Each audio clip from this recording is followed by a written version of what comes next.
so incorrect. Is it though? Yes, They're absolutely. both like fake pop bands. No, 18s was very much real. You really need to listen to... Weren't they an ABBA cover band? They were in the beginning. That's their first album, but then they started singing their own music Haven't halfway we- around the world, upside down. Nothing. Excellent. Haven't we talked about this on the show? Yes, we have. Was it Patreon or was it real? It was the real show. Okay, And so we're just going to keep talking about you loving 18s and me not caring and- about them, everything we do. I'm telling you, I'm going to keep harping on it until you listen to them. Those two songs in particular. Yes. They have multiple albums? I forget how many. Okay. They don't have many, but they're great. I don't know that I agree. The world agrees. Do they? Sweden agreed. Well, we're not in Sweden, are we? Well, hey, as a Robin household, we can also be an 18s household. I would not like to compare Robin to the 18s. Thank you.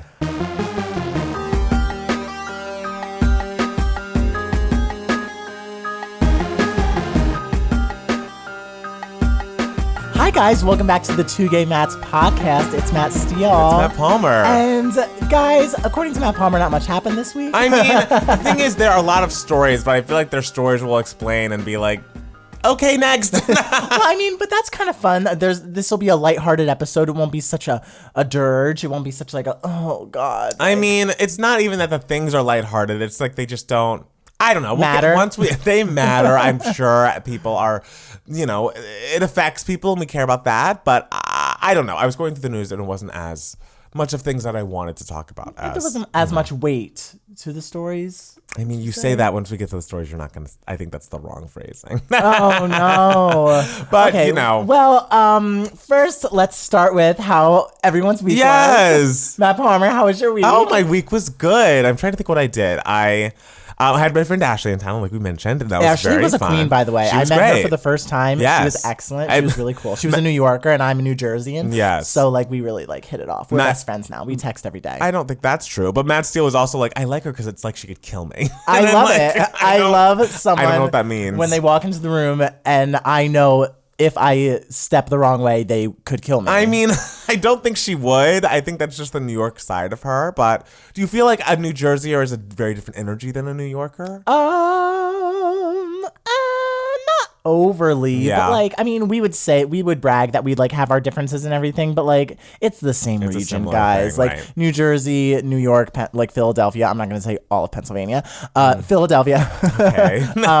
It's sort of the same idea. Boston is a little bit of a stretch. They're a little too aggressive for me. Yeah. It's specific accents as well. It is. I mean, if we have any Boston listeners, thank you so much for listening. Yes, we love you. But Boston Heather's is from slightly Boston. different. I don't dislike a Oh, Bostonian. I love Heather. Heather's an icon. Heather could kill. I mean, Heather could kill with love. a former roommate of Ashley's. I love- so it's all coming together. Oh my God. Can you believe? I would have loved to have lived there. It was I lived right across the hall. That's how we all met. That's Wow. our origin story. Wow. I know. What a world you've come up I in. know. And then so Wednesday I had off, and so I got to spend the day with Ashley, and that was really fun.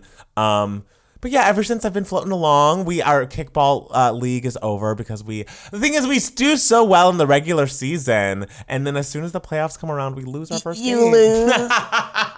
Which is not great, but I will say I did well in the game. You scored a home run this season. I did score a home run this season. If anyone has seen our video about me joining a kickball league, I am still a part of it. I think I'm going to take a season or two off because I need to work on music. But it was really fun. I've gotten much better. And on the playoff game, I caught a pop fly or whatever that was going kind of over my head.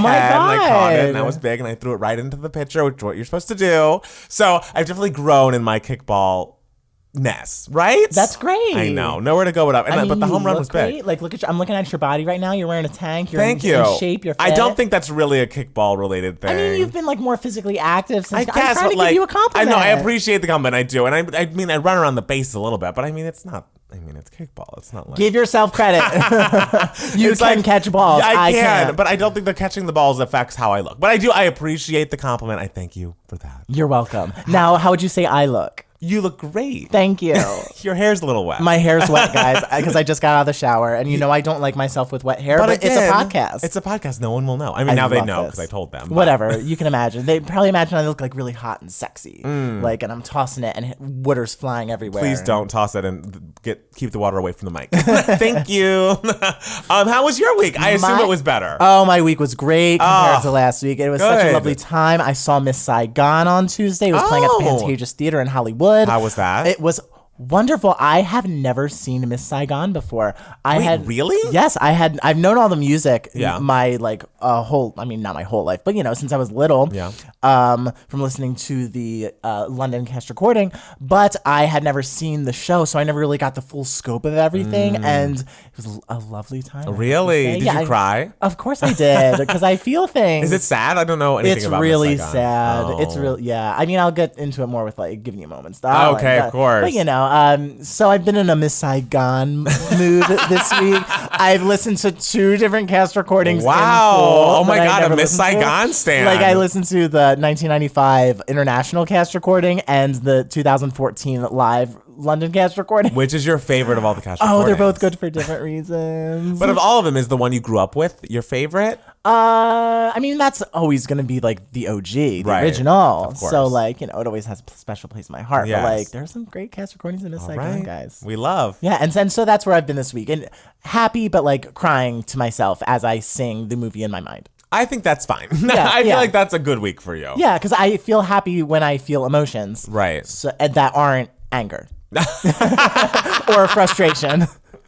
Which is where we were last week. Also, you're like the sadness is not something happening to you. No, it's of course like not. something that's happening to Miss Saigon and her friends or whatever. Yeah, and it also makes me be like, oh my God, the role of Gigi or Ellen or Tam are like my dream roles. Are they all Asian? Yes, 2 of them are women and 1 is a little boy. Okay, so they'll have to stay dream roles. No, Ellen is not Asian. I'm Okay. sorry. Ellen is very white, but she is very much a woman. Okay, well, I mean, I don't know. And I had a discussion about Ellen with Liz Calloway, Broadway star who played Ellen on Broadway. Wow. On Twitter, because I had a tweet about it and she like responded to it. And I was like, Liz Calloway, notice me, queen.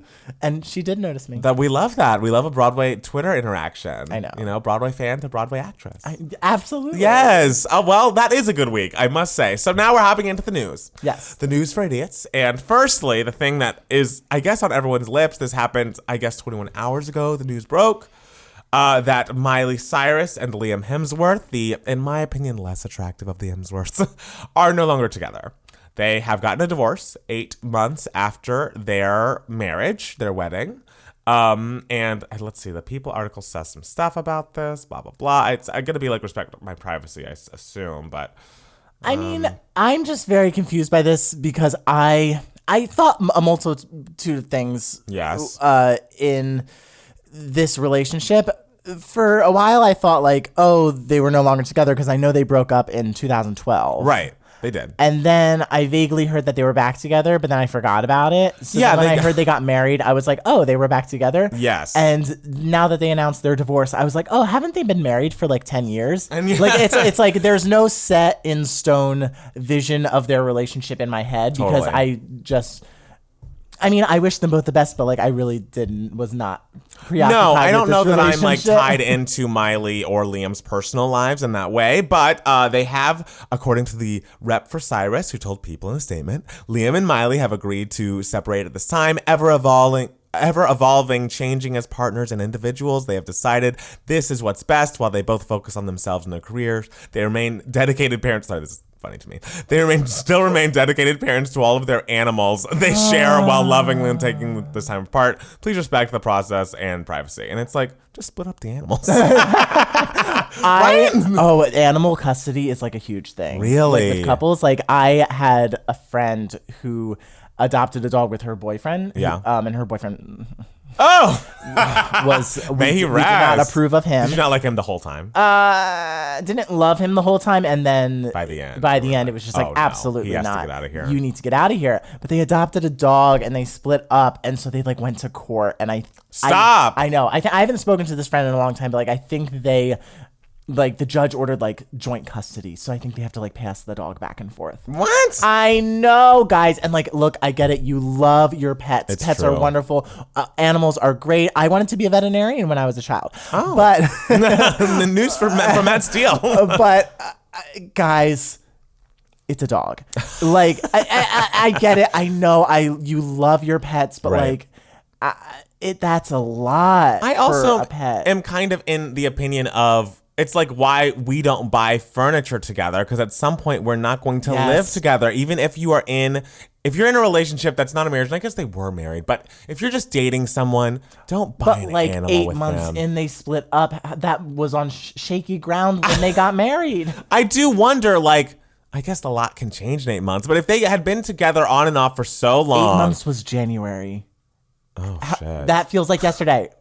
I know, but like, I just don't know why they chose to get married if they had been so on and off, and if there were maybe cracks and things. I don't know, but I just hope she's happy. She did tweet this morning something about nature. I'll probably get to it in a second. Something about nature? It was something about nature, but she also, Miley, has been spotted kissing Brody Jenner's ex, Caitlyn Carter, in Italy. So I think Miley I think she is gender nonconforming, and I think she's also open to dating people of all genders. So Brody Jenner, I think, is just getting a divorce from Caitlyn Carter, like the Hills reboot that's airing right now. Caitlyn is his wife on the show that is currently airing. So I believe their divorce, which I don't think actually was a divorce, because I don't think they were ever actually married, but they called each other husband and wife. I don't know. That's like, to me, Miley and Liam, like, were never actually, like, I think they were. And honestly, the only thing I think about when I think about Caitlyn Carter, who's Brody Jenner's ex, is like, remember when Avril Lavigne dated Brody Jenner? That was crazy. But yeah, while The Hills, I think, was first airing, Avril Lavigne and Brody dated very seriously for years and like got matching tattoos together. And I'm like, wow, Avril. I mean, guys, don't adopt an animal unless you're fully married and committed. Don't get matching tattoos. Don't get matching tattoos ever, period. That's the end of the list. Like, I'm sure Nick Cannon hated covering up his big Mariah back tattoo with that. Like, that was a big tattoo. And Mariah's little tiny Mrs. Cannon butterfly, I'm sure she could cover up with just a little little mark here and there.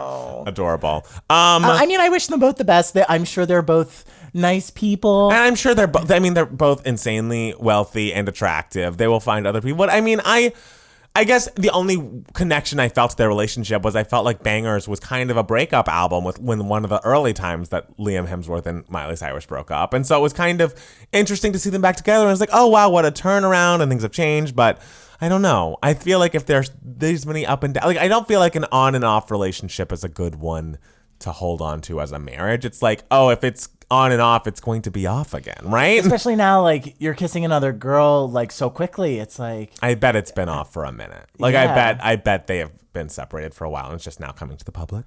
But like, separate, like, married in January, and then were they separated in March? Like, it's very quick. Emotions are very quick. They fly around. They do. You're rich and famous. The marriage was longer than Kim Kardashian's, so that Chris Humphries. Good for them. So, beat them. They were together for like a couple of days. But yes, let's see. Miley's tweet was about nature. Here we go. Don't fight evolution because you will never win. Like the mountain I am standing on top of, which was once underwater, connected with Africa. Change is inevitable. The Dolomites were not created overnight. It was over millions of years that this magnificent beauty was formed. And then she posts 2 pictures of her like looking hot on a mountaintop. That must have been 2 tweets, right? No, that's a lot of characters. But they've upped the characters. That was one. Part 2. My dad always told me, nature never hurries, but it is always on time. It fills my heart with peace and hope, knowing that this is true. I was taught to respect the planet and its process, and I am committed to doing the same with my own. Blue heart. Well, that's a more... How do I respond to that tweet? That is a nicer tweet than I would probably tweet when I get divorced one day, same. which will literally just be like, men are trash. I'm deleting my account. Well, I hope you don't get divorced, even though I would like the tweet if you did. Thank you. You're welcome. I would definitely love that. Do you think it would be like the most liked tweet in history? Because like I am marrying like an insanely famous person. Oh, who are you marrying? I don't know yet, but they will be. But they'll be insanely famous. Do you think it'll be like Tom Holland? More famous. He's very famous. He's in the Spider-Man movies. Yeah, but like more like someone. It would be the biggest news story on the planet. It won't be like Miley Cyrus and Liam Hemsworth getting divorced. Wow, are you saying that story? It's a huge story? You don't care about it, but it's a big story. Like we're talking about it first for a reason. Like this is what the people are going to be talking about. Really? Yes. It happened very recently. It happened over the weekend. Yesterday. Yeah, so on Monday, I'm sure you'll see more about it. Okay. You should point your face to the mic more. They can hear me. Or move the mic. But I want to look in your eyes, I know. We'll darling. turn the mic a little bit. I love you. We're friends. Oh God, there's this one Fantangled, I think, who's like very much ships us. So you're just gonna hear that and think that it's all happening. Tangled, it's not happening. It's not. It's still not happening after all these years. If it had happened, it would have happened, and we would not be speaking. No, it would have gone south very quickly. Really would have. No, it would not have worked out. Okay. Also, the gays are mad. Why are we mad? Because Equinox and Soul Cycle are being boycotted because... Oh, you mean the gays who work out are mad? Yes, the gays who went to Equinox or Soul Cycle, which is neither of us. They are mad because Stephen Ross is a billionaire real estate developer and owner of a private investment firm that backed many kinds of brands, including... Soul Cycle and Equinox. So they felt like after Pride Month, where Soul Cycle and Equinox, I'm sure we're very much, promoting equality. Stephen Ross is throwing a Trump fundraiser trying to get him reelected. And it's like, for $250,000 a plate, you could get in and like take a picture with Donald Trump or some shit. And it's just like, is this where our money is going? And I think the gays are mad. The gays are the fitness gays that we are not are very pissed. And that's the thing is, I'm also joining the boycott insofar as like, of course I couldn't afford a fucking Equinox membership. I don't have $150 to throw around every month. I really don't think that many people are boycotting. I think so many people are lying and saying that they had an Equinox gym membership just because they want people to think that they had enough money to have an Equinox gym membership. I think Soul Cycle. Good for them for joining the cause. And that's the thing is, I feel like there's so many responses to this that are like, oh my God, what about like the people that work at Soul Cycle and Equinox, and like why are what about them, and like you can't not support them, and it's like, well, I don't know. I care about where my money goes. Like, I try not to buy Chick-fil-A, even though I grew up on it, and it's amazing. Because they hate the gays. They support anti-gay causes, and thus... Well, as a Popeyes stan, I am unaffected by Chick-fil-A's I was going to say, have you been ever affected by a stance of, something you I've loved? always chosen the right brands. Really? I must say. I do think Urban Outfitters has a few... problems. Have you ever bought from them? I had in 2012. I was very much an Urban Outfitters gay, but I am not anymore. Wow. Not because of like their issues or whatever, but just because like we don't live near an Urban Outfitters. I love all that's changed. You're like, yeah, this has changed for me because it's now inconvenient. It's now inconvenient. Yeah. I still go to Popeyes, and we don't live near a Popeyes though. I was gonna say, I don't even think of you having Popeyes. When have you had Popeyes? There's one in North Hollywood, okay, near my friend's place. And so did you eat it there? I don't think you've ever brought Popeyes back to our apartment. No, because it's gone before I get back to the apartment. I guess you are a stan. Yes. I feel like I was more of a KFC. Oh God, how dare you! KFC was good. Those freaking rolls. KFC is fine. It's good. It's not Popeyes, oh my God, darling. You and Popeyes is legit. Popeyes is the best because you literally wait an hour for your fast food, but it's so worth it. Well, is it really? I'm not doing that. It's great. I'm not a person who waits in line. And then they're like, oh no, sorry we took so long. Here's some extra biscuits. Here's some extra breasts. Here's some extra. Oh, and Popeyes fries are so underrated. I don't know how we started talking about Popeyes. Because we were talking about boycotting things, and so you never had to boycott Popeyes. But I feel like there's a lot of backlash to the backlash, and they're like, oh, because in fairness, Stephen Ross, I believe, is an investor in so many different things and so many different parts of our lives that like to completely boycott everything he's doing, it would be impossible. But I don't know. I feel like taking any sort of stand is better than taking no stand at all. And if people feel like their money is going somewhere that they don't want it to go, I think that's great and important. And even if like it's the Equinox is like, oh, well, he's only like, they said something like, well, he's like a silent investor. He doesn't even have a really share of the company. And it's like, that's not true. Like people have looked at how involved he is in Soul Cycle and Equinox, and it's like very much so. So like, please don't lie to us. We have people on the ground. We can do our research. The internet's right here. Yes. So the gays are smart and resourceful. Yes, and childless and bored. And so we will look it up. Look it up. And so fuck Stephen Ross and fuck Equinox. And I hope hopefully their services take a hit, and they have to do something and get Stephen Ross out of there, and hopefully they can still, keep up the Equinox of it all without Stephen Ross's investment. But yeah, I don't want to support someone who is supporting someone who wants to see me dead. Yeah, like I mean, we have every right to determine where our money goes. Right. That is what capitalism is. So God bless America. Right. And, Billy Eichner is with us, and he says that he just contacted Equinox to cancel his membership after many years. Money talks, especially with these monsters. If it's too inconvenient for you to trade one luxury gem for another, then you should be ashamed. no disrespect to the many wonderful employees at my local Equinox. Bye. And I saw, wow. No disrespect, but bye. Bye. I also saw Andy Cohen had said something about not going to his Equinox anymore, but on his Instagram stories, I don't know if you follow him, he has a trainer named Stanny, who we all love. And luckily, Stanny left Equinox months ago, and so they've been training somewhere else. So just keeping you up to breath. Thank you so much. You're just, hey, I'm happy. I haven't been up on Andy Cohen's stories in a while. Do you not follow him on Instagram? I don't know. He's a fun follow. Okay. Also in the news today, The Little Mermaid. It's coming to ABC. It's coming everywhere. We have a million Little Mermaids. Yes, The Little Mermaid. There are going to be a million Little Mermaids, and none of them will be white, which I love. And this is starring the voice actress who voiced Moana. Her name is Auli'i Cravalho, and I watched a video on how to say her name before this podcast for this reason. I would say you were very confident. I am, and I'm not going to say it again. But she is starring as Ariel, and Queen Latifah is going to be the octopus lady.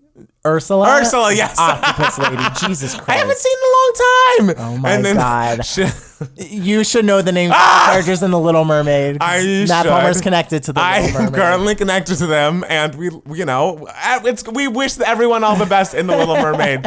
And Shaggy is going to be Sebastian. That's really fun. Yes, and I think that'll be fun, but it's also like The Little Mermaid's really coming at us from all areas, coming at us. And I realize these are classic films, classic things that people want to see again.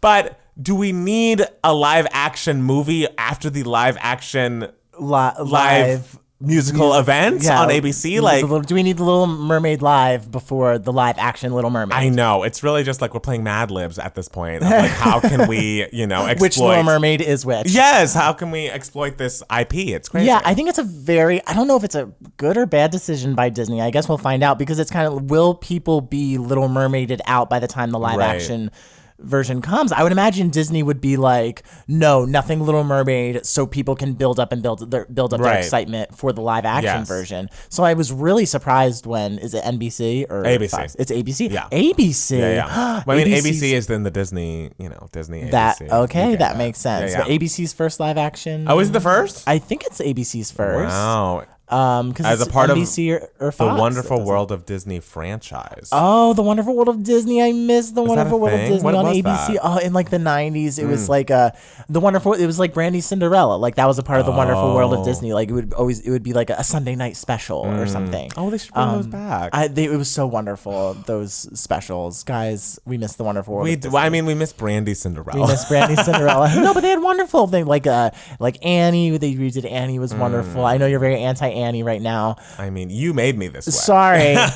But, they always had really great specials. And so I think it's interesting that they're bringing it back for like a live showing of Little Mermaid. I'm excited about that too, but I also kind of wish, because the Broadway show of The Lion King is so spectacular and so lauded, and I realize they just put out The Lion King live action, but I feel like if I wanted a live action Disney thing, I would prefer to see The Lion King, just because the Broadway show is so iconic that I would want to see it. They would have to, I guess, just film the Broadway show. Which I'd be fine with. I'd totally be fine with that. That should it still be on Broadway? preserved. Yes, it absolutely is. Wow. Yeah. Oh, How it's many never years? leaving. 1998, so 21 years. It's not the longest running. No. Phantom of the Opera is still the longest running. That's from 1988. Oh, shit. Yes. And it's still going now? Oh, yes. Oh, my. It didn't take a break? No. Take a break? No. Phantom of the Opera is still going strong. Wow. All right. Good to know. But yeah, no, I would like to see The Lion King. But I mean, I guess for what our videos, I have to watch this. But I'm excited to watch it. I think that Moana, young lady, is very talented. And I love her getting roles. I love her getting everything. And obviously, Queen Latifah as Ursula is going to be amazing. I feel like, she's always... I know. I think of her as being so sweet and kind and nice all the time. So seeing her be a villainess and stealing, that little girl's voice is going to be fun for me. Oh, yeah. It'd be fun. Yeah. I'm always down for a live musical moment. I mean, I'm not always. And by not always, you mean never. I mean, I liked The Wiz. The Wiz Live was lovely. Yes. And Grease Live, when I was in it and you were watching me on network television live. There were very good things about that. Grease. Like me, like Student 16. Student 16 was a highlight. Iconic. The story of Grease and the musical of Grease and the movie of Grease are not great, in my humble opinion. Grease, I did not like at all when I was a kid because I thought it was like dumb. Yeah. But now that I'm older, I'm like, it's still dumb, but damn, these songs are great. I mean, there are a few very good songs, but like, I don't know. I felt like someone should have died in it. Anyways. Wow. Did you ever watch the Hunt trailer? I did see the Hunt trailer. Yes, your girl Hilary Swank. I was so excited. I was like, okay, I saw Once Upon a Time in Hollywood on Thursday, and before Once Upon a Time in Hollywood was the trailer for The Hunt. What did you think about Once Upon a Time in Hollywood? It was long. Agreed. And not Quentin Tarantino's best, and disappointed because I usually really like his films a lot. And I think that was the first film of his that I've watched all the way through and not fallen asleep. Because I fell asleep during a Kill Bill. That's interesting because all of his other films, so much more happens. Yes, I know. And I was awake and was like, what's happening? Doesn't seem like a lot. Well, yeah, so the trailer for The Hunt was before that. Yeah. And guys, when I tell you, I think I say it all the time, I'm a huge Hilary Swank stan. I love her so much, and I just want her to succeed and get that third Oscar nomination to prove to the world that she can get a third Oscar nomination after 2 wins. Why does she need a third nomination, Because it's very much a thing. Like, she has 2 Oscars, but it doesn't have any other sort of like huge roles that she's known for. Yeah. So people are kind of just like, Hilary Swank's career is so crazy. Like, it's $1 Million Baby, and what's the other one? And Boys Don't Cry, which is such an incredible performance. Do you think she deserved the Oscar for both of those performances? I would say so, yeah. I would say Boys Don't Cry is the better of the two, but like she's excellent in $1 Million Baby as well. I don't know who I would have voted for that year. That was a very good year for Best Leading Actress. But I just love Hilary Swank because I'm always rooting for her. She's so talented and great and seems like such a wonderful person. And if you would like to be on this podcast as a guest, Hilary Swank, you're invited. Yeah, just come to our apartment and like sit with us. Hey, she'll do it. We'll see. So I just want her to get a third Oscar nomination, and she could have for The Hunt, but I mean, after 2 recent mass shootings in El Paso and Dayton, Ohio, and do you note how I knew where they were? After 2 mass shootings, the Universal Pictures canceled plans to release. I was trying to think the last time that a major motion picture was just canceled. Like, I remember when, because for similar reasons, because there are mass shootings in this country all the fucking time, and it's disgusting, and no one's doing anything about it because of the NRA, and I fucking hate everything. I remember when the TV show Heathers got canceled because of, I think there was a school shooting around that time, and the whole TV show, obviously that was a big part of it, like students dying, but I don't think I've seen a major motion picture that it's intense get scrapped like this. Yeah, so close to its sort of premiere, I guess. I know, because it was coming out in September. Man. That means the people behind Cats still have a chance to just swipe it out. No, not gonna happen. Cats is family friendly, completely harmless. Maybe there'll be like I don't know. Maybe there'll be a boycott. Nope, there absolutely will not be. Someone involved is a Trump supporter, and we can all back out. The world is not ready for what Cats is about to bring us. Oh my god. But yeah, no, I don't know how I feel about this. I think it's very disappointing. I mean, there are so many movies that are like this, that have come out and are coming out. So I think it's very interesting that this movie was the one that they chose to cancel. It also was one of the ones that y'all's president tweeted about, and he was like, oh, this is like the liberal agenda, blah blah blah. But it's also like, I'm pretty sure if I understood the plot of this movie, the liberal people were the bad guys and they were the elites that were like going to be shooting people for sport, like rednecks or something. I didn't truly get the plot even from watching the trailer. The plot just seems like people are kidnapped and put in sort of like a ring. Right, but there is a political bent to it. Like one group of people is liberal and one group of people is Republican, or whatever. Oh, interesting. Yes, I didn't get that. I don't know why we need that. But maybe the Trump of it all and like people coming after them, because of his crazy, insane fans. Like maybe that had something to do with it as well. Beyond, because that's the thing is like all movies are really fucking, like a lot of movies are really fucking violent. Like to the point where, again, I grew up on a Mortal Kombat. Like I have definitely pulled someone's spine out in a video game, but at some point in my older age, I just can't watch. Like during that whole last sequence in Once Upon a Time in Hollywood, I had to close my eyes. Watching the trailer for The Hunt, I was like, God, Why? I just feel like it's so strange that this country and like maybe the world, but certainly America is so obsessed with like, don't show sex, don't show gays kissing, don't show this, but like, oh, someone's head getting fucking blown out. Yeah, like this is cool and this is cool and awesome and like normal for everyone to see. I don't know. I just think it's so odd what we decide is, improper for children. But yeah. I don't know. I wouldn't have seen The Hunt either way. You wouldn't have supported Hill? I mean, I would support you supporting Hill. Thank you. But I do think, like you said, there's just so much violence and gun violence all around us in the media that it does seem odd. That this is the one. Yeah. I mean, if there is a political bend, like as you said, you think there was? I do. That's definitely pretty... I mean, but I don't... I'm of the mindset where like things shouldn't be censored. Right. This is America, blah blah blah. But also people do need to make money. So like if there was going to be such a backlash against this film, then I guess the production companies were kind of just like, no. Well, they'd already started spending money on the marketing anyway, so they're going to be in the hole either way because they paid all those actors, they paid the director, like.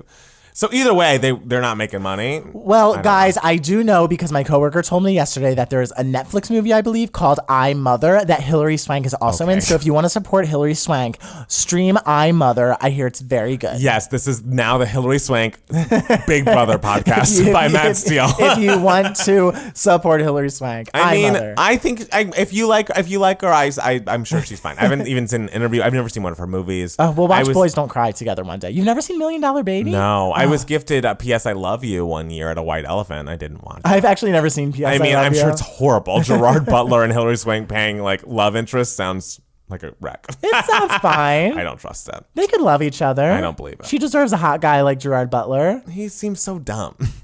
That's why he's hot. All right. Anyways, in the Twitter liking news of the week, our country queen, Casey Musgraves, the queen of the yeehaw, all right, I hate that I even have to say Kid Rock's name on this podcast, but this person who was famous in, the early 2000s and the 90s tweeted something very derogatory about Taylor Swift that I can't even find the tweet. Am I going to go to Kid Rock's Twitter account? Absolutely not. No. It was something to the effect, here we go. Taylor Swift wants to be a Democrat because she wants to be in movies, period. Looks like she will suck the doorknob off of Hollyweird to get there. And it's like, what? What are you talking about? Like, none of this makes sense. And also, like, I feel like his whole conservative act is such a fucking fraud. Like, you look up, someone tweeted, like, a picture of where he grew up, and he grew up essentially like Taylor Swift did, like, super fucking rich. And, like, you're not, like, a down-home, one-of-the-people country person yourself. You just, like, grew your hair out and wore some gross tank tops. Right, and you're ugly. Like, congratulations, you didn't. But the thing we actually want to discuss is supposedly Casey Musgraves liked this tweet, and the Swifties saw it and of course swarmed her mentions every which way. She says that she was hacked and the only thing the hacker did was like this tweet, which seems odd, but it does seem like you can accidentally like a tweet. Of course, like, if you are swiping up, you can accidentally hit the heart, right, Right. And so then Casey had to release an Instagram message and a Twitter message that was based in her notes app that said, "Last week I was dragged for how liberal I am, and anyone that knows me knows how outspoken I am about equality and respect. I've connected with Taylor. She knows this is not how I feel, and we are cool. That was a manipulated image. I don't even follow Kid Rock, and I would never support any message promoting such disgusting misogyny." And like, sure. I mean, that sounds right. Like, it doesn't feel like that is the kind of thing that Casey would be in agreement to, because she's built her career on being like the liberal queen of country, right? Like, her first big hit, the one that won like CMA's Song of the Year, was "Follow Your Arrow," where she talks about like, if you want to kiss girls, go do that, whatever floats your boat. Like, she smokes weed in that song too, and she loves the gays. Yeah, I'm sure. I am inclined to trust Casey Musgraves in this situation. She has no reason to like this tweet, right? I just know like Taylor fans like have a problem with Casey Musgraves because like they feel like she's anti-Taylor, whatever, like, and has been for a while. Right. I mean, like, I do. There is a rivalry, I guess. I don't know if there's fully a rivalry, but I do think that, I don't know if it's pit in the media or pit between them specifically, but I do feel like that's like Casey is like, back when Taylor did country, like she would make songs like this that were more songwriting based and, melodic. And so if you're missing the old Taylor, you can go listen to Casey. And there is a song on her second album that she references in the chorus, like she doesn't want to be part of a big machine, which was the Taylor Swift's record label at the time. And so maybe there was a little shade thrown. Maybe there was some bad blood there, but I don't think it was anything to the point of her liking that kind of tweet and thinking that about her. Like, I don't think her Taylor Swift's liberalness is what Casey Musgraves would not like about her, you know? Yeah. I just think it's so funny because in the comment section, like in the replies to the tweet, it was literally all just, all the Taylor stans being angry, but also I've noticed this in what hashtag whoever is canceled party. Like Camila Cabello had one for a hot second this week. For some reason, I didn't even bother to check and see what it was. So many replies are like K-pop fans. I know. Hashtagging whatever the hashtag is, and then putting a video of like BTS or like whatever girl K-pop group they love in there just to promote their favorite K-pop group. And it's like, this is great promotion. I love this. They're like, stream BTS instead. Right. I feel like pop music stans in general are on like one level of like insanity of like, I love my artist and like they will never do anything wrong, which again, I understand, but I feel like K-pop like stans are on a different level. They're just like, oh no, we will make everything about the artist that I like. It's like, oh, this something happened in the news. Let's use it. Let's stream BTS. Why did they get nominated for VMAs? And I'm like, I don't know, man. Kind of genius. Hey, it worked. One day I hope to be on their level. I mean, absolutely. We always get requests to review K-pop. And I feel like one day we should, but I just feel like I don't. It's like when we get requests to review like Hardy's album and stuff. It's like I feel like I don't know the genre well enough to give an informed opinion. Like as much as people may be getting mad in our fucking Katy Perry small talk reactions. Like I know what the fuck I'm talking about when it comes to pop music, sweetie. And like that song's not great.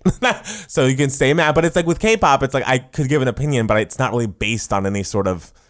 Yeah. My knowledge of my breadth of my knowledge is not. It would sort of just be like the both of us talking about it, like in the same way, like I reviewed Brandy's Full Moon. Sort of just like, I liked this. This was good. God. This sounds cool. That's like, true. You did miss some great songs. You did just like, understand. I don't know enough about this to really understand it fully. I'm trying to help you. I'm trying to get you more in the mix there. But also the weird thing about the Kid Rock tweet was kind of just like, he thinks that Taylor Swift is desperate to be a movie star now. It's just like Taylor Swift is desperate for nothing. I know. Taylor Swift has it all. Taylor Swift is the biggest like pop star on the planet. Right. Like I think she'll be okay. She'll be okay. She's not like, ooh, I want to be the next Meryl Streep. Right. I think she's fine. I think she's fine. I'm with you. She's content with her career. Hey, agreed. Yeah.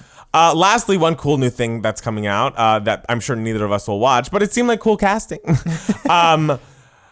Ryan Murphy's next American Crime Story is American Crime Story Impeachment, and Monica Lewinsky is producing it. That's interesting. When I found out that Monica Lewinsky was producing it, that was when I was like, oh, this has gotten it. I feel like Ryan Murphy is getting smart in the way that he's making these things. Like Pose, he brought on Steve Canals, like someone who has history in the actual subject matter. It's like, he's like, I know how to make a great show, but like, I have a very specific life. Like, I don't know anything about ball court culture in New York. Let me bring Steve Canals, who knows this kind of thing and can tell the stories, and I can just be the backing and who knows better about what happened during that time than Monica fucking Lewinsky. Yeah. Woo! That's interesting. But I do wonder though if there will be any sort of like sway in like making certain people like look bad, right? Like, because Monica has such a heavy like hand in it, right? Part of me is a little nervous about like when is this coming out versus like the election, but maybe that's just me being, scared for the election. Will this make? Because like when our side look bad. Yes, like whenever anything, like when Jeff Epstein died, which committed suicide or supposedly in jail, people were always like, oh, Clinton body count, Clinton murder count, and it's just like literally everything comes back to the Clintons for them, and it's also like, guys, we didn't even stand Bill like that. Like, if you want to like lock Bill up, like, okay, we stand Hilary here. Hillary in this house. So, which makes me nervous about this. It's just like, how is she going to be portrayed? I know. I'm very nervous about that. Will the Democratic nominee like want a Hillary Clinton endorsement? Like, or is that? I don't know. It's just it's like everyone's always going to be like Brock, but I wonder is like. I don't know. It's devastating. I don't know. It's a lot. I know as a Hillary stan, it's hard for you, but yes, no. But the casting's interesting.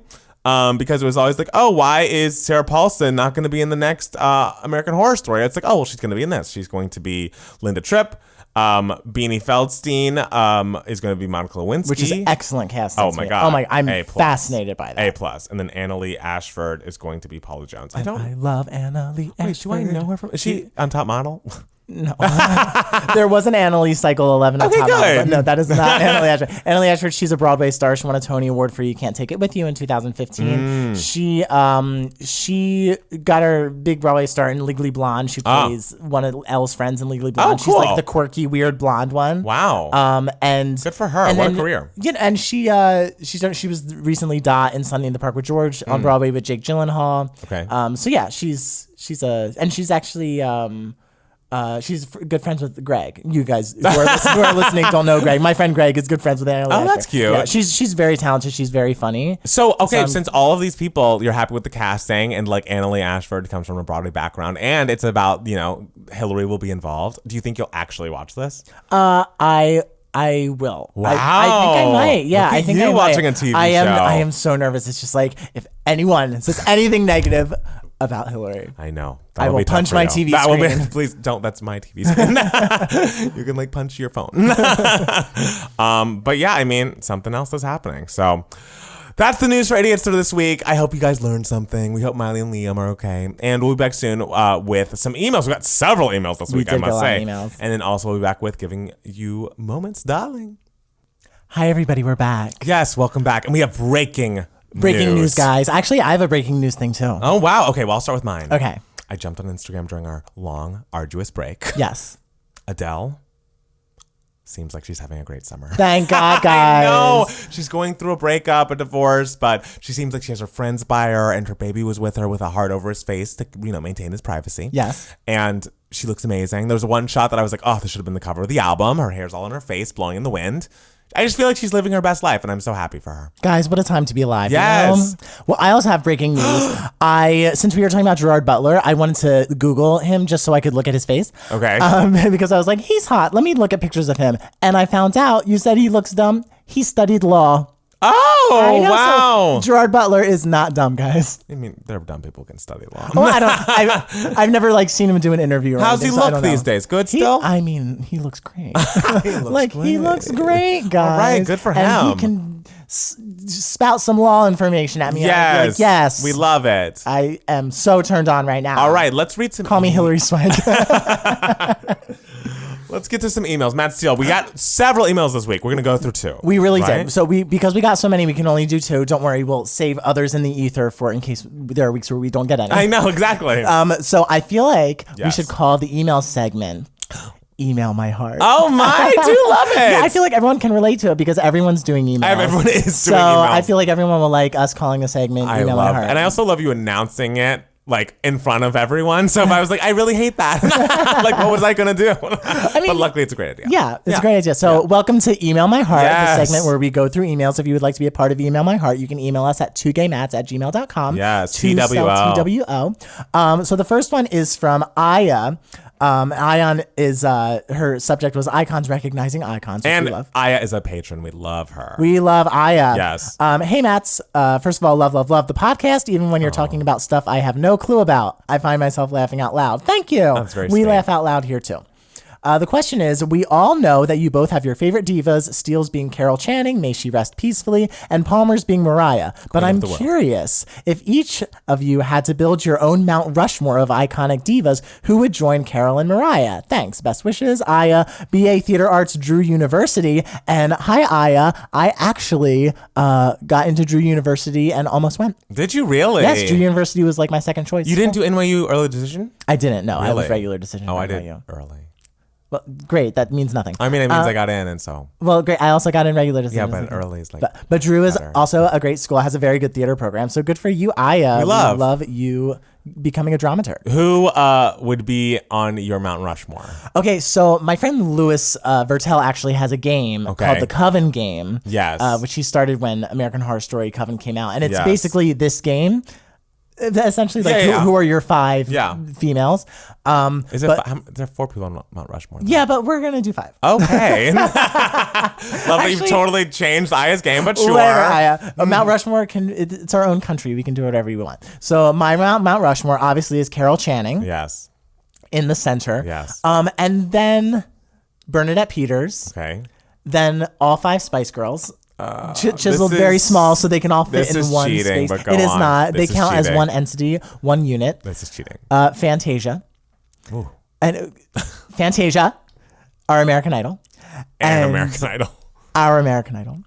And normally I would say, if it was years ago, I would have said the iconic Queen Maddie Gosselin, daughter of Kate Gosselin on John and K Plus 8. But since 2016, obviously, Maddie Gosselin has been replaced by Miss Hilary Clinton, as we were talking about. And she is someone who would be on a Mount Rushmore type national monument. Yes. So, Hilary Clinton would be on my Mount Rushmore. I love that. Yeah. Okay, so for your Mount Rushmore, I guess you didn't do just music. You didn't just do musical theater. So it's like people from all walks of life. Yes. Okay. You can do all music. This is your Mount Rushmore. It is my You're Mount president Rushmore. of your own country. I mean, Mariah, of course, is the center and, end all be all. I would put Beyonce. I realize this is like, cliche now, but I have loved Beyonce since No No No Part 1, people. So like, fuck you. You and Adele both. Yes, me and Adele. She is the musician of my life. Who else would I put there? The thing is, I would put Kelly Clarkson for many reasons. Kelly, beyond, like, she has an incredible, amazing, perfect discography, perfect voice, but she's also just, like, the most likable human being on the planet. She's a person that, like, I am inexplicably proud of, as if I had anything to do with her success. Yeah. Well, you did. You voted for her on That is American true. Idol. I did do that, but she's just such a freaking queen, legend, icon. I love her so much. Janet Jackson, because I can't, from the life that we've all lived, I can't ignore her impact. Let me think, who would be the last on my list? Me? No. But you could come to my town. Sure. And just hang out in it. I don't know. I'll be hanging out with my Mount Rushmore. Oh, give me people, give me options. Who am I thinking? Oh God, I don't know. Who do you love? Maybe like Babyface. I do love Babyface. You'd put a Babyface on there. No men. Okay, no men. No men. Maybe Stassi. Put Stassi. You gotta have a nice. I feel like I still love her very much. It's not the same now that she's nice. Like, I miss when she was just horribly mean, but like truly a queen of reality television that I will always respect. So hats off. Hats off. Hats off. That's we love. A great Mount Rushmore. Thank you. And we have one more email that I think we're shortening because it was a bit of a novel. No shade. No, we love an expressive email. We are also expressive. We're doing this in 50 minutes? There's we love a lot of questions. Yes. He wants to talk about it. So Eder, like Linda Eder, the singer, which I love, says, "This is Eder. I'm from Mexico, currently living in UK. I've been watching your YouTube channel for a couple years now. He loves musical theater and also tries to keep up with pop music, so he appreciates Matt Palmer's music suggestions. Thank you, Eder. So we love that he's just as confused as I am when Matt Palmer's talking about his stuff. Has a few questions. I would like to know your opinion of Pink. She has released a couple of albums recently, and I don't know if you've ever reviewed one of them. I didn't particularly like Beautiful Trauma. This is Eder still talking. Yeah. Or her most recent album, but I was wondering, would you ever discuss her discography? For me, Funhouse is her best album to date. I'm trying to think. I am a Pink person. I know her music pretty well, not super well. I also did not love Beautiful Trauma, even though I did like the title track and a few songs on there. I haven't given Hurts to Be Human enough of a listen, but my first few listens to it, I liked it. I thought it was good. I think her best album is either Funhouse or I'm Not Dead. I'm Not Dead is just and I love Misunderstood too, but I don't think it's held up as well for me. But I'm Not Dead was kind of her comeback record. She had kind of a dip in popularity with Try This, which was a good album. It had God Is as a DJ on it, but just didn't do as well as her previous two did. But I'm Not Dead, I feel like hits on all cylinders. I think I have talked about Long Way to Happy before, and that is on I'm Not Dead. It's such an excellent song, and Who Knew I also love on that album, as well as You in Your Hand. I think maybe the highs maybe are higher on I'm Not Dead, but Funhouse might be more consistent. Okay. Do you have any feelings on Pink? I think Pink is great. I really don't know enough of her catalog to have a fully formed opinion on her music specifically, but I think she's great. She's very talented, and we've actually said many times, like, as we're just sort of sitting there doing nothing, like, do we talk about Pink enough on this channel? Like which we really don't. Maybe we should. Maybe we will have that video like that. Eder really wants some Pink. Yeah, he wants some discography discussion. So Eder also has another question. This one is for Matt Steele. What do you think of Sutton Foster's casting as Marion in The Music Man? She's a brilliant performer, a definite triple threat, but I'm just curious to know how My White Knight will sound in Sutton's voice, given that the song and the role is for a soprano, and she's definitely more of a belter. But, of course, she's a brilliant actress, wonderful performer. I think it is fascinating casting. I'm so interested to see it, to hear it, to experience it, to have it soak into my soul. I'm curious to know, will the keys change? Which I don't know how I feel about, but I mean, I don't want her to sound like, obviously I want her to sound good. I don't want her to sing in a key that she doesn't feel comfortable singing in. And, it is kind of hard because Marion is one of the great soprano roles. And there are very few of those, or virtually none of them, written for musical theater nowadays, contemporary musical theater. It's all belting? Yeah, pretty much. I mean, the last sort of soprano role I can really think of that was in a new musical was maybe Bridges of Madison County for Kelly O'Hara. I don't know. So I'm fascinated to see what it's going to happen, what she's going to bring. I agree, she is an excellent actress. I think acting-wise, she is a very, very good choice for Marion. Yeah. I'm really excited. What are your thoughts, Matt Palmer? I don't know. What show was this? The Music Man. Oh, The Music Man's not for me. But Sutton Foster has always seemed nice, and I'm mad that her husband left her, cheated on her, or whatever. I don't think that's true. I don't know what the story is. You told me that. The rumor was that like there was cheating going on or something. But they're friends now, right? I think they're buds now. Yeah. So like if someone cheated on me, I would not be their bud. Is Christian Borle? Borle, yeah. Yeah. So I'm not sure. You're not going to give me something from knowing that man's name? What? Yeah. You should know his name. He's actively famous. He's Broadway famous. He has 2 Tony Awards. He does TV stuff. I should be given a wow. He's That's amazing. He's literally Matt. on every I can't NBC believe special, you live knew special. his name. That's amazing. I'm not Good impressed. for you. It's not like it's not like me knowing a Craig Davis song here. David, Craig David. It's just like that, actually. Wow. Anyway, so there was oh my God. So there was another question from Eder, who basically he wanted to know that if we have seen the show Fleabag. No. Because he loves the show Fleabag. I have heard amazing things about it, and I've been meaning to watch it. It's only 2 seasons. I assume it's short seasons as well, and it's on Amazon, and people are just going gaga over the second season. Every podcast I listen to talks about it. Every person I know that's seen it is just a different person afterwards. So that's definitely on my list. And I feel like we also got another email that also suggested that we watch Fleabag. Yes, another email from Clem. Clem, we love Clem. And so, yeah, that's on my watch list. I'm definitely going to, when I get a free moment, that is my next thing on my viewing. Yes, I agree. My friend who I traveled to Europe with in June was watching Fleabag all on the airplane and was cracking up the entire time. And I was like, girl, stop laughing. I'm trying to sleep. But yeah, so I hear it's an excellent show. I hear her performance is amazing. So, hey, I'm down for it. We're loving. Let's do it.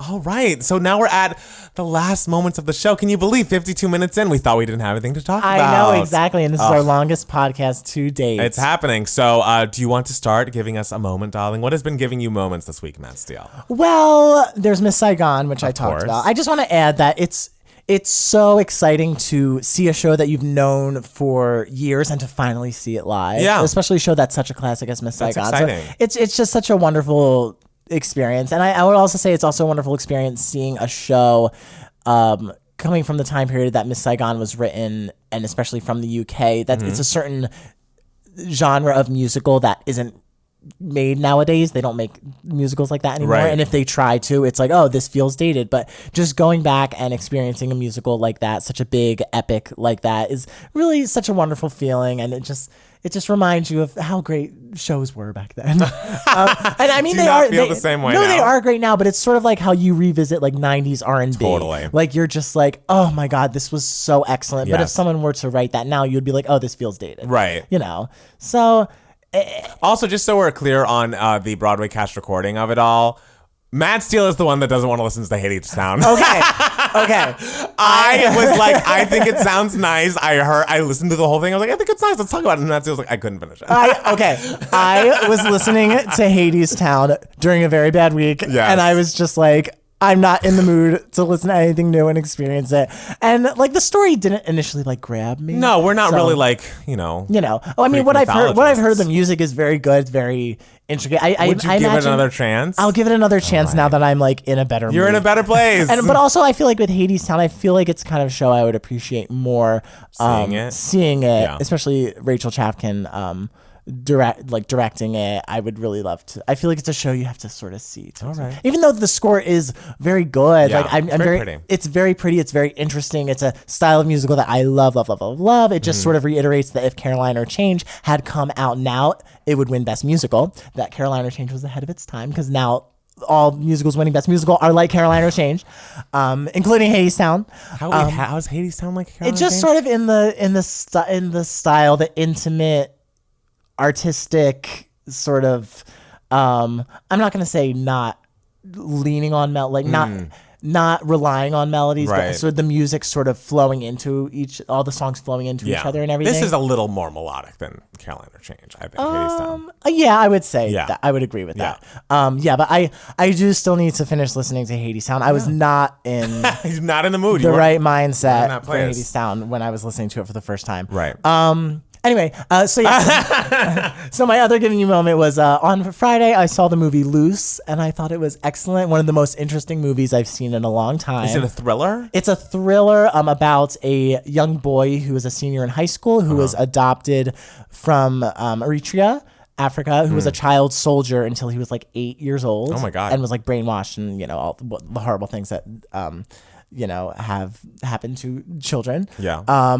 And he was adopted by two white parents, played by Naomi Watts and Tim Roth. And he's basically now like valedictorian, a model student. Everyone sort of just loves him.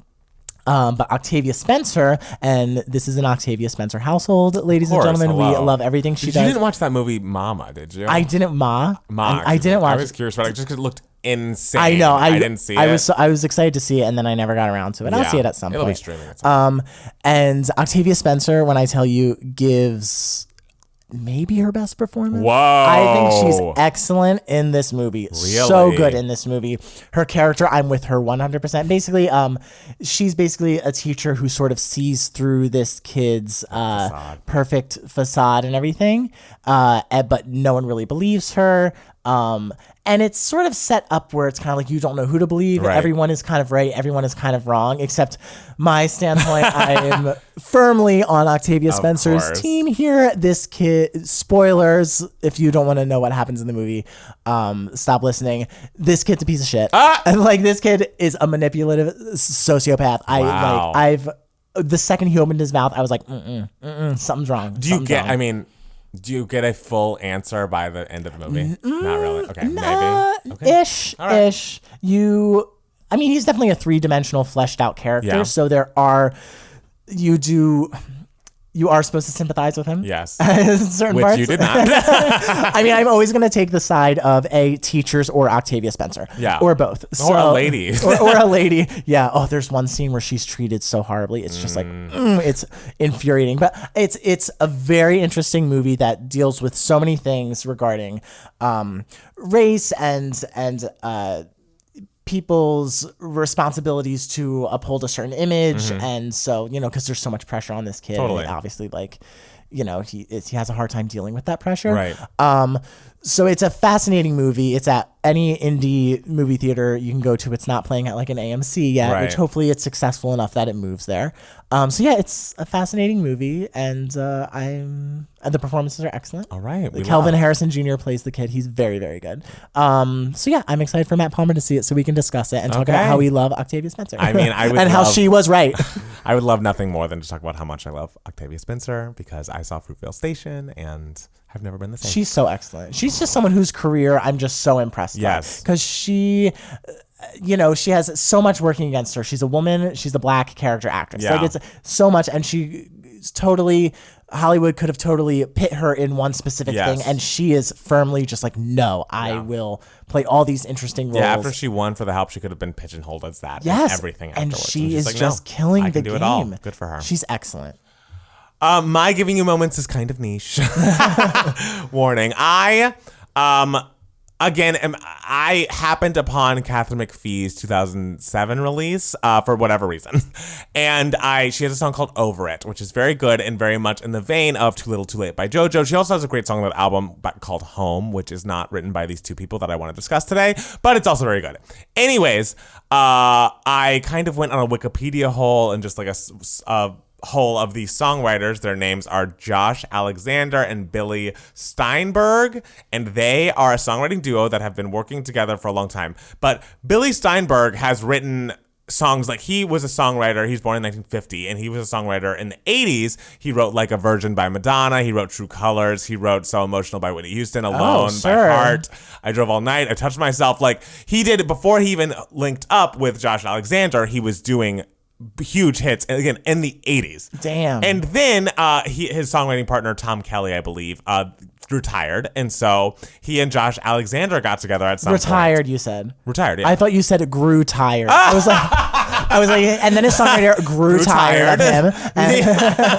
No, retired, okay. But I do love grew tired as a way of being. And so they got together and started writing pop songs, and some big hits of theirs that I literally am obsessed with are Fifi Dobson's Don't Let It Go to Your Head, which is an iconic song that was originally done by Fifi Dobson and covered by Jordan Sparks. Both are incredible.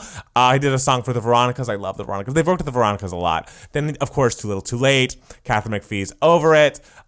Then they have done a song called Don't Hold Your Breath by Nicole Scherzinger. That is my favorite Nicole Scherzinger song. Okay. They did Give Your Heart a Break by Demi Lovato. They did. I love that It's song. a great song. And they did Nothing On But the Radio, that Lady Gaga song that never got released but is excellent. And it's just like, this is a duo of people. They're not artists, songwriters, so you don't hear their names a lot. But I feel like between the two of them, clearly, they have the ability to write such a beautifully structured but still interesting song that is so like structurally sound but still exciting and moving and emotional. And they bring in like kind of other songwriters to be like a third person in their duo a lot. Like, obviously Lady Gaga co-wrote her song, but even though they travel through different styles, like the core and the heart of their songwriting is so, I don't know, it's just so beautifully symmetrical to me. I don't know. It's just, I just love them together, and I feel like they're an underrated songwriting duo. Because again, they're not artists. It's not like they're Neo or someone like The Dream, where everyone talks about like, oh, they're a songwriter and an artist and they're, famous. But these guys, Billy Steinberg has been doing this since like a virgin. Like, That's crazy. 1984, he had a hit, and then in 2012, he had a hit with That's Give Your Heart a amazing. Break. To consistently like be on the pulse of like sort of Absolutely, what's going on, what sounds good nowadays. because songwriters and producers have the tendency to, once you write your hit, you're writing your hit 700 times and passing it to other people, which again makes sense. Like, it makes sense that Too Little Too Late inspired Over It. It makes sense that like Irreplaceable would inspire I Take a Bow, Rihanna, and it's just. But they have traveled to many different genres, and every time they go to a different place, it like still works. Like, they just can make a song that really works and really like holds up and stands the test of time. And I just think we need to appreciate our songwriters that are really doing the craft right. And I think they are two that really are. Here, guys. Yes. So thank you for your talent and for your gifts. And thank you for Nothing On But the Radio and Over It and Too Little Too Late. And all the other ones. All the other ones. Oh, God. I love them. I mean, are they like the Rodgers and Hammerstein of like pop music? The thing is, I think they're more underrated. That's the thing, is like pop songwriters aren't really lauded. Yeah. If you're not really an artist. Like Babyface, of course. I'm trying to think of like Max Martin. It's the only exception. Everyone knows Max Martin and knows that he's like a freaking genius. Yeah. But if you are not Max Martin and not a singer, then you don't get your due. You get your money. You get your money, but you don't get your due. Yeah. So I want to give them their due. Here's your due, guys. Yes. On the 2 Gay Mats podcast. Yes. Better than any check. Of course. Who needs a check or a Grammy? Well, thank you guys so much for listening to us. Make sure to follow us on social media at Matt Palmer Music. And at It's Matt Steele. And at 2 Gay Mats. Go to youtube.com/2 Mats for our videos that we update weekly. And you can go to patreon.com/2 Mats. And for as little as $1 a video, you'll get a bonus video from us every single week. We just put up our Janet Jackson Velvet Rope review. So if you want to go watch that, you can. Is there anything else you want to say to the people? That I love the people. I love Hilary Swank and Hillary Clinton. Hilary versus Hillary. Hillary versus which one will win? I know. That's the cue. It's the cue. 2 Oscars versus the popular vote. Mm-hmm. Who's going to be the winner? It was. They're both the winner. Yes, we love them both. Thank you guys so much for listening. We'll be back next week with another 2 Gay Mats podcast. Bye, guys. Bye.